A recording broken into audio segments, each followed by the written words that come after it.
আসসালামু আলাইকুম, হাসিব টিটেল পক্ষ থেকে সবাইকে স্বাগতম। আমরা বিগত ভিডিওগুলোতে অর্থাৎ অনুপাত বিশ্লেষণের অধ্যায়ের এমসিকিউ এবং সিকিউ নিয়ে আলোচনা করতে চেয়েছিলাম। আমরা সূত্র আর সিকিউ নিয়ে আলোচনা করেছি। আজকে আমরা এমসিকিউ নিয়ে আলোচনা করব।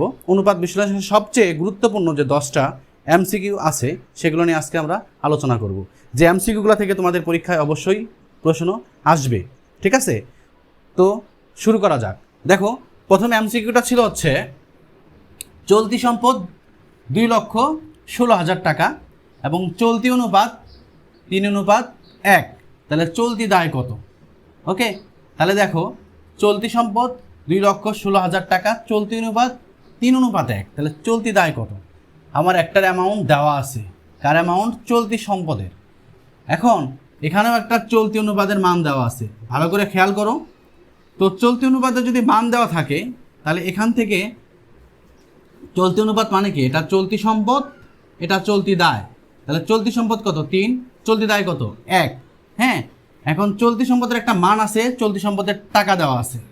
তাহলে আমি চলতি দায় কিন্তু ইজিভাবে বের করতে পারবো। কিভাবে?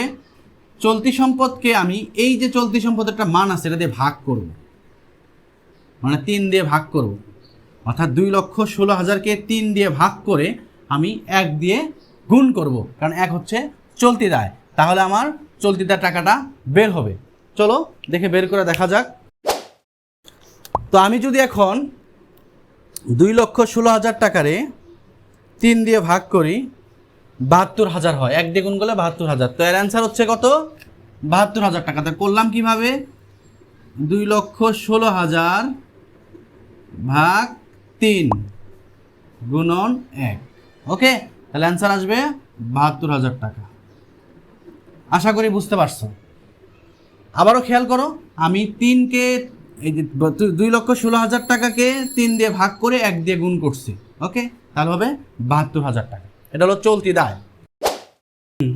দেখো পরের এমসিকিউটা বলছে চলতি বা কার্যকরী মূলধন 86,000 টাকা এবং চলতি অনুপাত 5:3 হয়, তবে মোট চলতি সম্পদের পরিমাণ কত? চাইছে হচ্ছে আমার চলতি সম্পদ। আচ্ছা, যদি চলতি সম্পদ চায় আর দেওয়া আছে হচ্ছে কার্যকরী মূলধন, তো আমরা জেনারেলি জানি যে এটা চলতি সম্পদ, এটা চলতি দায়, ঠিক আছে? তাহলে চলতি বা কার্যকরী মূলধনের সূত্র হচ্ছে চলতি সম্পদ মাইনাস চলতি দায়। তাহলে আমি এখান থেকে এটা চলতি সম্পদ 5, চলতি দায় 3, তাহলে কার্যকরী মূলধন বের হলো 2। তাহলে এই 2 এর মানটা হচ্ছে 86,000 টাকা। তাহলে 86,000 ভাগ হচ্ছে 2। ওকে, এখন কাকে বের করতে বলছে? চলতি সম্পদকে। তাহলে চলতি সম্পদ কত? 5 দিয়ে গুণ করব, তাহলে আমার অ্যান্সার বের হয়ে আসবে। ওকে, আর যদি আমাকে এখানে বের করতে বলতো চলতি দায়, তাহলে আমি 3 দিয়ে গুণ করতাম। যদি চলতি সম্পদ বের করতে বলছে আমি 5 দিয়ে গুণ করতেছি। তাহলে 86,000 রে 2 দিয়ে ভাগ করব, 5 দিয়ে গুণ করব, তাহলে হবে 2,15,000 টাকা। ক্লিয়ার? দেখো আমাদের এবার উদ্দীপকযুক্ত একটা এমসিকিউ, এটা ঢাকা বোর্ড 17 সালে আসছিল। তো এখানে বলা ছিল যে বিক্রয় 2 লক্ষ টাকা, মোট লাভ 80,000 টাকা, নিট লাভ 30,000 টাকা, দেনাদার 40,000 টাকা। 3 নাম্বার বলা ছিল যে মোট লাভের হার কত, ঠিক আছে? তো আমি সূত্রতে বলে দিয়েছিলাম যে মোট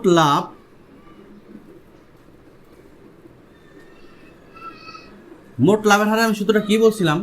উপরে হচ্ছে মোট লাভ, নিচে হচ্ছে নিট বিক্রয় ইন্টু 100। তাহলে কি? মোট লাভ বাই নিট বিক্রয় ইন্টু 100। মোট লাভ কত টাকা দেওয়া আছে? 80,000 টাকা। মানে বিক্রয় দেওয়া আছে 2 লাখ, এর সাথে দেনাদারে কোনো কাজ করতে হবে না। এখানে শুধুমাত্র তোমাকে একটা কনফিউজ করার জন্য দেনাদারটা যুক্ত করছে। তো দেনাদারে কোনো কাজ নাই। তো নিট বিক্রয় কত? 2 লক্ষ টাকা। তাহলে আমি 0 কেটে দিব। 80/2, 80কে 2 দিয়ে ভাগ করলে 40, তাহলে কত? 40%। এটার উত্তর হবে কত? 40%। ওকে, এখন তার 4 নাম্বার কোশ্চেনটা ছিল নিট লাভের হার কত। তো নিট লাভের হার বের করার সূত্র আমি সেম, উপরে নিট লাভ বাই নিট বিক্রয় ইন্টু 100। নিট লাভ কত? 30,000। নিট বিক্রয় কত 2 লাখ ইন্টু কত 100। ওকে, আমি আবারও বললাম এই দানাদারে কোনো কাজ নাই এই প্রশ্নতে। দানাদার তোমাকে শুধুমাত্র কনফিউজ করার জন্য এটা দিয়ে দেওয়া হয়েছে। তো এটা যদি আমি কাটাকাটি করে দেখো, এই শূন্য কাটা, এই শূন্য কাটা, এটা এটা এটা এটা এটা উপরে থাকে 30, নিচে 2, এটা 30কে যদি 2 দিয়ে ভাগ করি 15, তাহলে এটা নিট লাভের হার কত 15%। আমার 5 নাম্বার এমসিকিউটা হচ্ছে দীর্ঘমেয়াদী দায় 20,000 টাকা এবং চলতি সম্পদ 25,000 টাকা এবং চলতি অনুপাত 5:2 হলে মোট দায় কত। আমরা জানি যে মোট দায় মানে কি, এখানে চলতি দায় আর দীর্ঘমেয়াদী দায়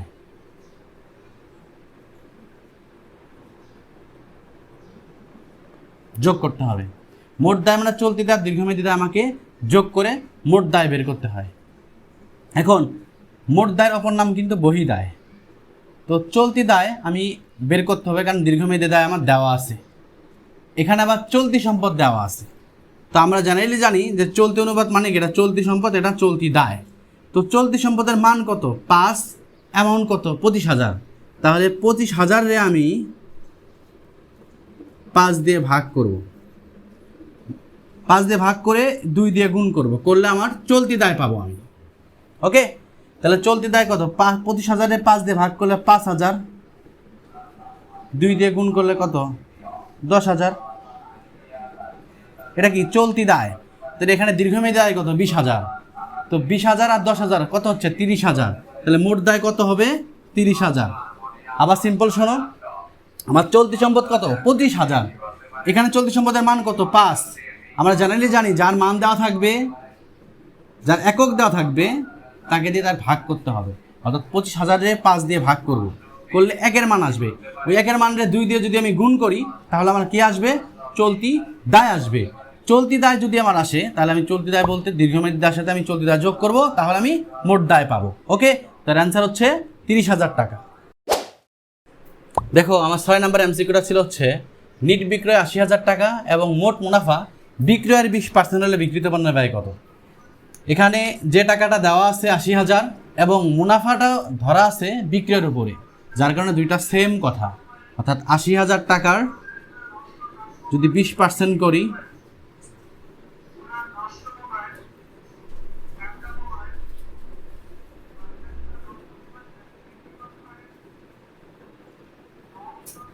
আট 8,000 ইন্টু 2, তাহলে কত হচ্ছে 16,000 টাকা। এটা হচ্ছে আমার মোট মুনাফা।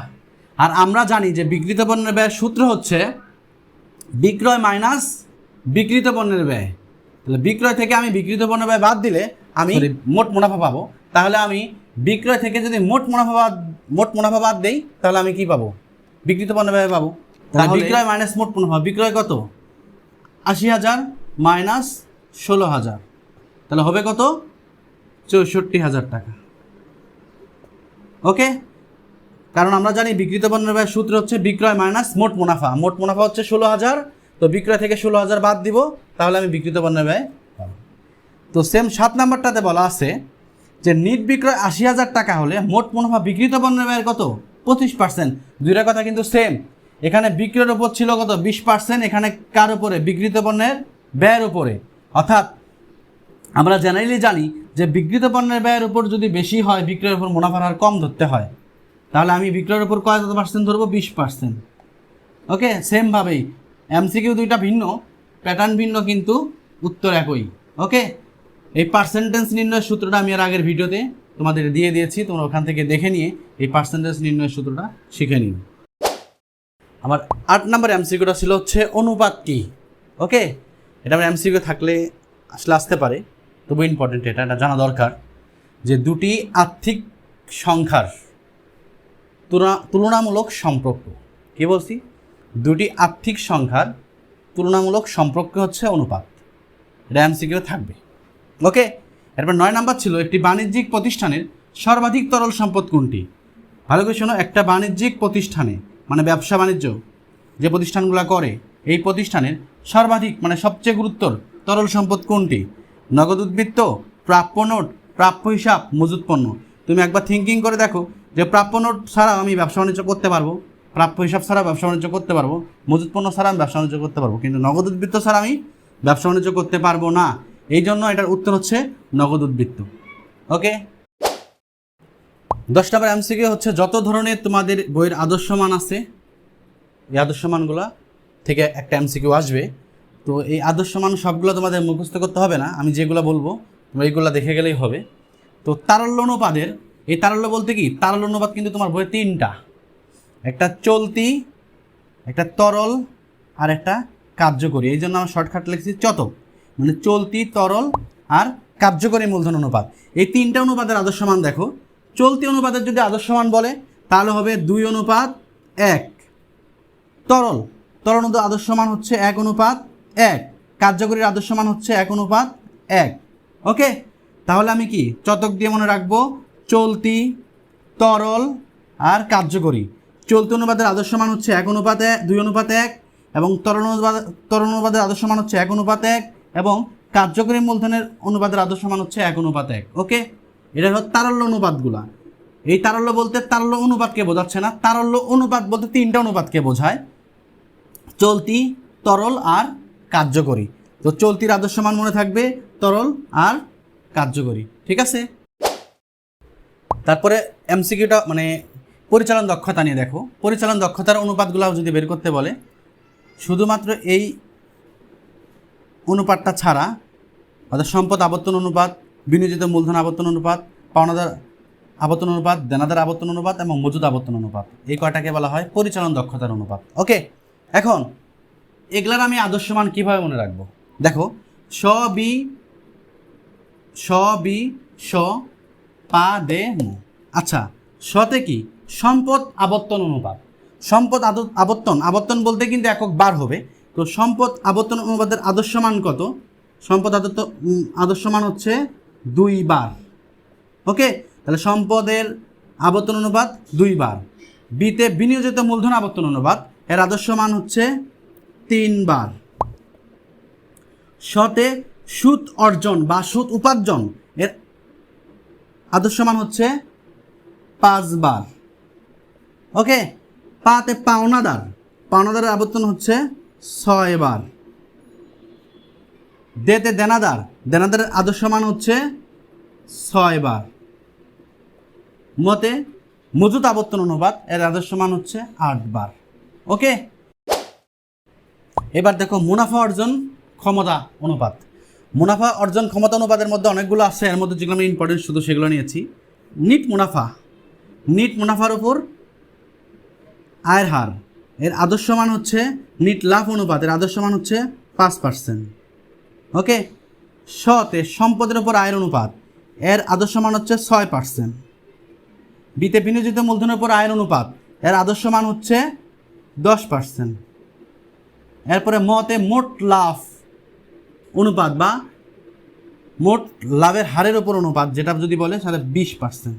তাহলে মনে থাকবো নিট লাভ অনুপাত 5%, সম্পদের উপর আয়ের অনুপাত 6%, বিনিয়োজিত মূলধনের উপর আয়ের অনুপাত 10%, মোট লাভের হারের উপর অনুপাত হচ্ছে 20%। এগুলোর আদর্শ মান। ওকে,